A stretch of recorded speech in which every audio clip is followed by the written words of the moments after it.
NFL referee Mike Carey is respected throughout the league for his professionalism, preparation, and integrity. He became a good sport at the William J. Oaks Boys Club in San Diego, which he joined at the age of 8. Football was about the only sport Mike didn't try at the club, where he learned to swim, play baseball and basketball, and box. Mike went on to Santa Clara University, where he majored in biology and played football for 4 years as a running back.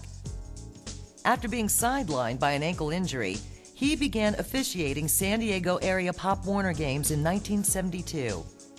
He began refereeing at the college level in 1985 and was hired by the NFL in 1990. Possessing a strong sense of fair play, Mike has ejected more players than any other active referee in the NFL. In 2008, he officiated Super Bowl XLII, becoming the first African-American referee selected for the honor. In addition to his NFL career, Mike co-owns Seirus Innovation, a snow sports accessories company with his wife Wendy. And for more than a decade, he served on the board of directors of the Boys and Girls Clubs of Greater San Diego. Ladies and gentlemen, Mike Carey.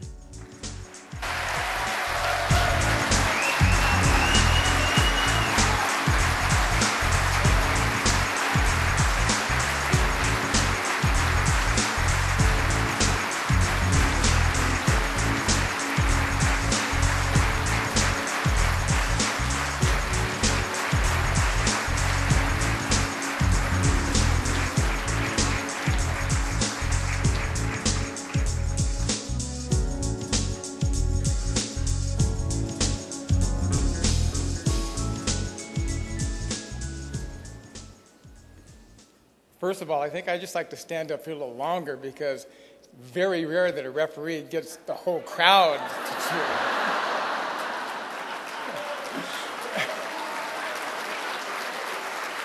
I've been to a lot of stadiums during the fall, week to week, and I'll tell you, even the fans at Lambeau Field have nothing over this crowd for spirit and positive enthusiasm.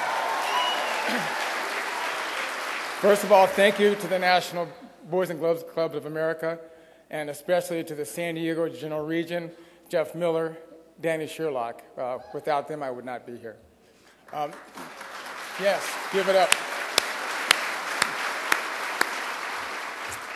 As was mentioned, I grew up in San Diego where I was a member of the William J. Oaks Club.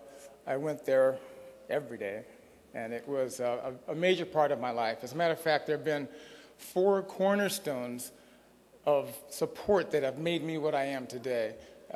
Number one, and primarily, is family.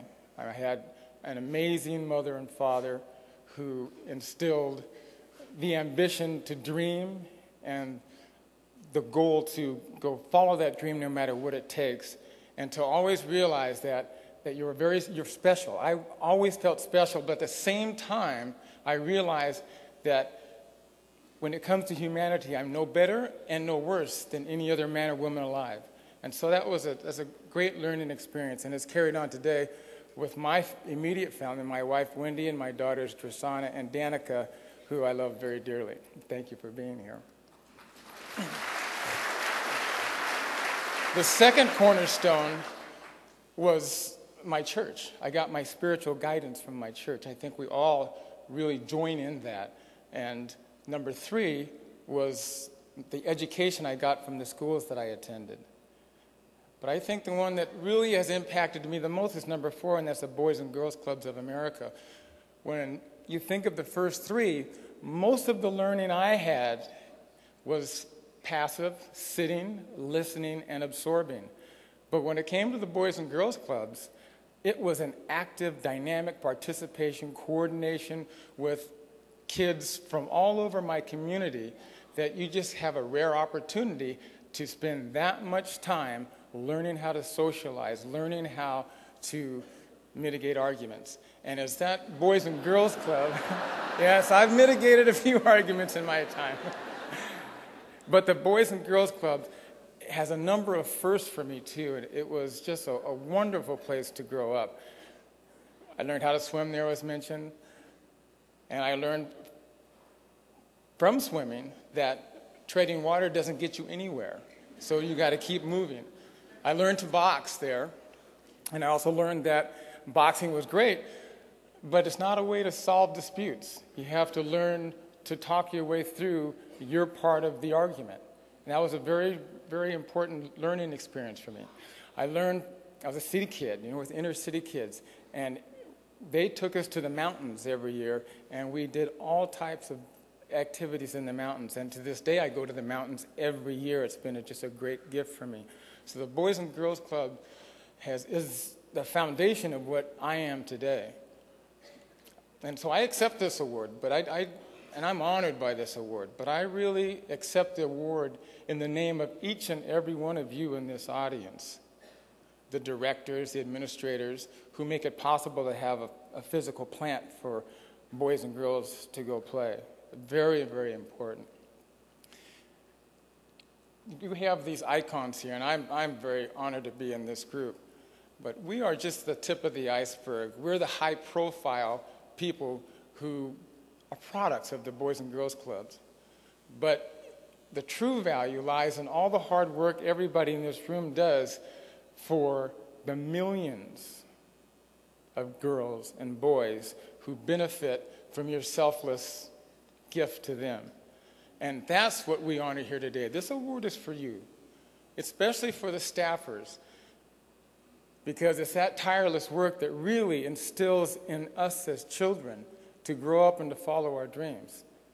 And from the very first child that runs into the club with their eyes beaming and your caring smile that warms them up when they get there, to the last child that leaves and you're tired, out of strength, after a long day, after a long week, and you find the strength, muster up the strength to give them a little word of encouragement, that look of encouragement that they'll live with forever. And all that time in between, nurturing our children to become productive citizens in this country, that's what keeps this country the #1 in the world, and we'll always be there because of you. So this award is for you, the administrators, the directors, and the staffers. And all I can say is thank you, thank you, thank you.